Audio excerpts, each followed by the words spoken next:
In 2016, we will see the continuation of conflicts and rivalries in the Middle East.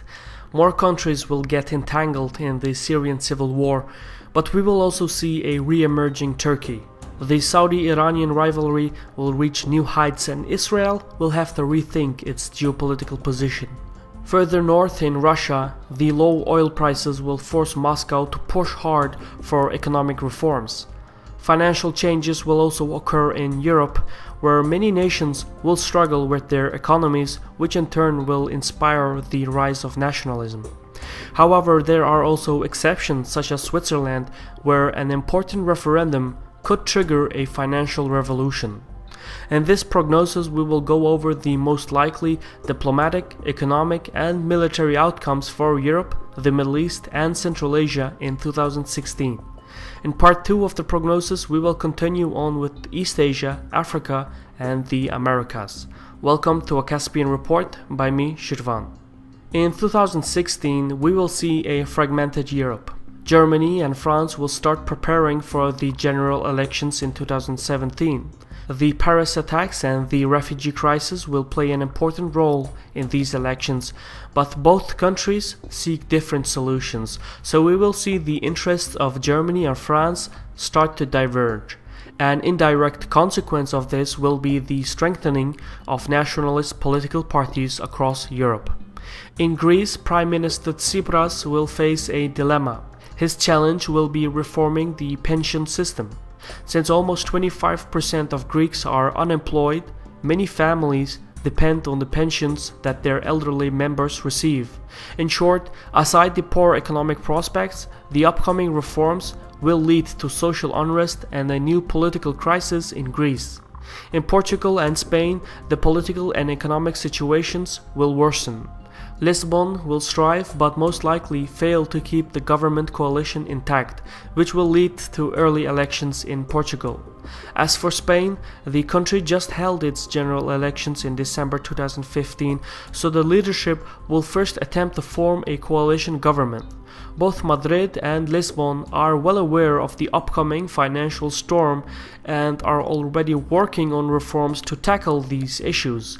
However, the problem here is that these solutions will create the conditions which led to the financial crisis of 2008, so we will see the creation of a new economic bubble. Italy is facing a similar story. Prime Minister Renzi will seek to increase public spending by taking out state loans while at the same time trying to implement economic reforms.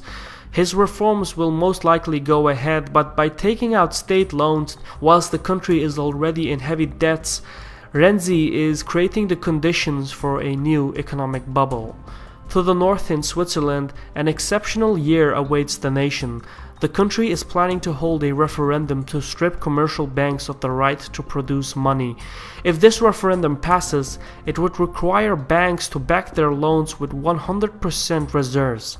The idea is to deprive banks from giving out loans that they are unable to back up. This referendum is really meant to end the economic bubble system, and if this radical shift in policy is approved in Switzerland and catches on in the rest of the world, it would undo 3 centuries of banking structure and is nothing short of a financial revolution. In the northwest, the United Kingdom too has an important referendum scheduled for late 2016 or early 2017. The election will be on the country's EU membership, and even though most indications point out that London will vote to keep in the European bloc, the referendum does show the fragmentation of the European Union. Eastern Europe awaits a tense year, in which the refugee crisis will lead to more violence in the Balkans. As the weather improves, the flow of refugees will increase and peak in the summer months. However, unlike 2015, the border controls in Europe will be more frequent. This will upset both the refugees as well as the transit Balkan states. Some refugees and migrants may end up as involuntary immigrants in countries that are already experiencing high unemployment and ethnic tensions. Considering these factors, this year there will be a lot more violence in regards to the refugee crisis. In the north, the rise of conservative and nationalist parties in Poland and Romania will lead to a new anti-Russian coalition. Warsaw and Bucharest have a lot more at stake in regards to the crisis in Ukraine, and so both countries will campaign for the EU to maintain sanctions against Russia. However, this anti-Russian campaign by Poland and Romania will clash with Germany's energy ties with Russia. This clash of interests of Western and Eastern Europe in regards to Russia will force Warsaw to rely on the Visegrad Group, which includes Hungary, the Czech and Slovakia. This coalition, in cooperation with Romania, will use their influence to play NATO against Russia. In short, in 2016 we will see the continuation of the NATO-Russian standoff in Ukraine. What's more is that the rise of nationalist groups in Ukraine will undermine the government's ability to negotiate a peaceful resolution with the separatist leaders. So the crisis in Ukraine will gradually become a frozen conflict. Under this new status quo, NATO and Russia will seek to deploy missiles and air defense systems in strategic locations such as the Baltics and Belarus. This will stimulate a new NATO-Russian arms race in Eastern Europe, but there will be no direct military confrontation. As for Russia, the country has a difficult year ahead. Western sanctions and low oil prices are forcing the Russians to review their economy. Moscow will withstand the sanctions in 2016, but anything more will severely damage their capability to maintain current levels of energy productions. So Russia will spend most of 2016 seeking for ways to re-establish energy contracts with Western companies. Moscow will gradually recover from the economic recession of 2014 as capital flight will drop and industrial production will increase, but the ruble will still remain unstable and we will see an increase in inflation. This basically means that the Russian industrial companies will do fine, but the overall condition for the middle-class citizens will decrease. Another big change for Russia in 2016 is that as resources become limited, the internal rivalries between the elite, diplomats, military and security agencies will intensify. However, this will all happen behind the screens and it will not be reflected in the mainstream media. As for the geopolitics of Russia, the country's biggest opponent will not be in Europe, but rather in Turkey. Russia's military involvement in Syria clashes with the interests of Turkey. In 2016, we will see a growing rivalry between Turkey and Russia, and this struggle will expand into regions such as the Caucasus, the Balkans, and even Central Asia. The local countries in these regions will be tested. For example, Azerbaijan will face a hard geopolitical decision as both Turkey and Russia will try to use the Nagorno-Karabakh conflict to gain influence in Baku. In the Middle East, the Syrian Civil War will remain the center of attention, and even though the UN is calling for a political solution in Syria, the conditions which are set forth are not feasible within the mentioned timetable. Too many questions remain unaddressed, so for 2016, there is no end in sight for the civil war in Syria. But perhaps the biggest change this year will be the Turkish involvement in Syria.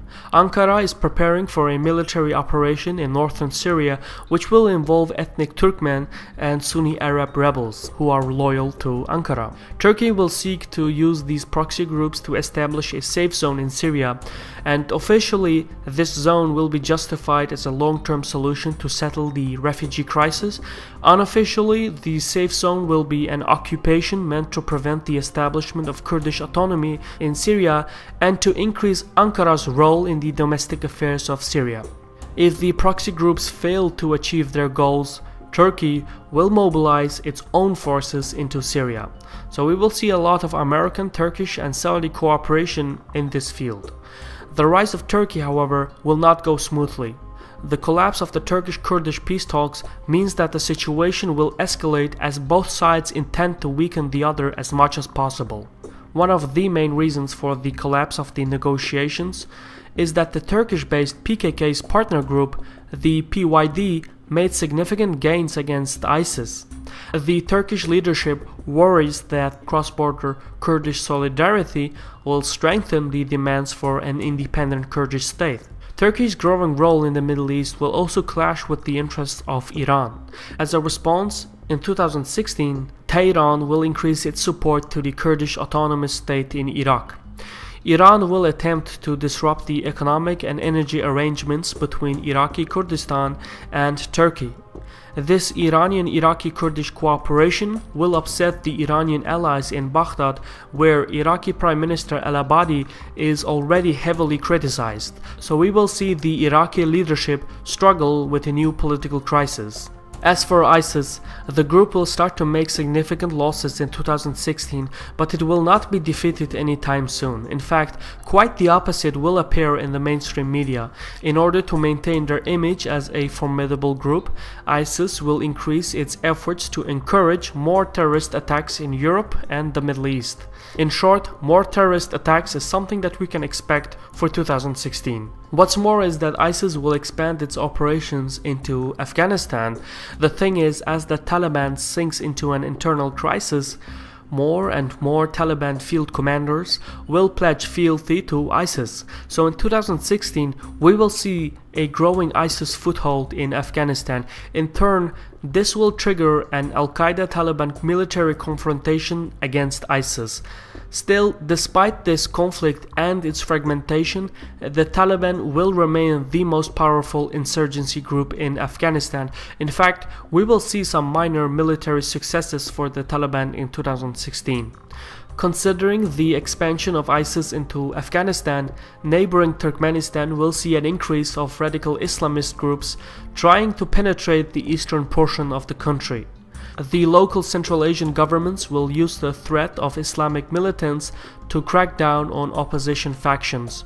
Further in the northeast, the local governments of Kazakhstan and Uzbekistan will try to address their vulnerable economies by undergoing a privatization program which is meant to attract foreign investment. Despite their best efforts, it will not be enough to inspire investor confidence.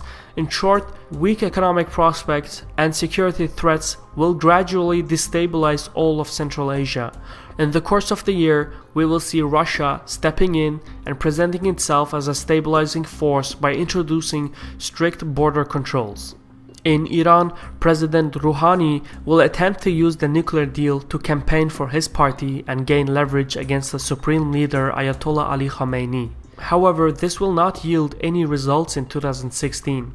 Furthermore, Rouhani will be unable to limit the influence of the Iranian Revolutionary Guard, which controls a significant portion of the economy.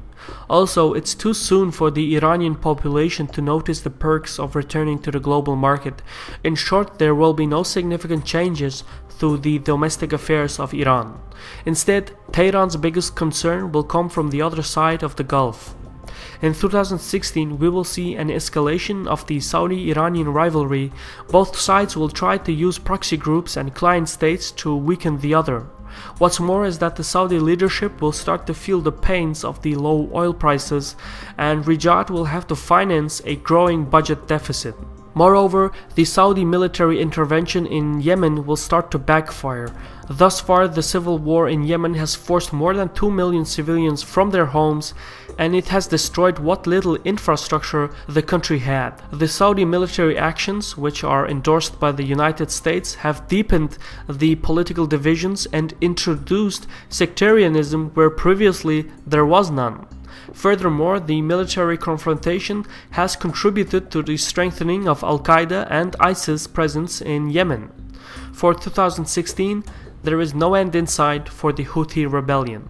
With so many ongoing conflicts, the Middle East is a dangerous place. None understand this better than Israel. Tel Aviv will continue to closely monitor the Syrian Civil War as well as the Saudi-Iranian rivalry. The big change for Israel in 2016 will be its relationship with Turkey. As the civil war in Syria and the Saudi-Iranian rivalry are steadily becoming a complex web of coalitions and alliances, the chances for a worst-case scenario for Israel are increasing. It is due to this geopolitical dilemma that Tel Aviv will look to its Western partners and Turkey to prepare for such a scenario. So in the course of the year, as Ankara starts to gain more influence in the region, the Israeli leadership will begin to improve relations with Turkey. As for the domestic affairs of Israel, the Israeli-Palestinian conflict will persist in 2016. Attacks against Israeli civilians will occur in the West Bank and within Israel. The situation will escalate as both the Israelis and Palestinians will retaliate. Hezbollah will be emboldened by the fact that Israel is distracted, and it will give the group more options in balancing their commitments to al-Assad and at the same time defend their own territories in Lebanon against Sunni rebels. Further south in Egypt, a surprisingly stable year awaits the country. The low oil prices will enable President el-Sisi to push for critical energy subsidy reforms. And as the opposition will remain fragmented, the ruling party will have some political stability. The biggest challenge for Egypt will be the persistence of Islamic militants, which will hurt the tourism sector and drive up defense spending. All in all, 2016 will be a year in which conflict gains momentum. In part 2 of this prognosis, we will focus on East Asia, Africa, and the Americas. For now, this was a Caspian report by me, Shirvan. I just want to extend special thanks to the following people. Their support and that of many others have contributed in creating this report. And if you would like to support Caspian Report in creating more original content like this, please visit our Patreon page in the description.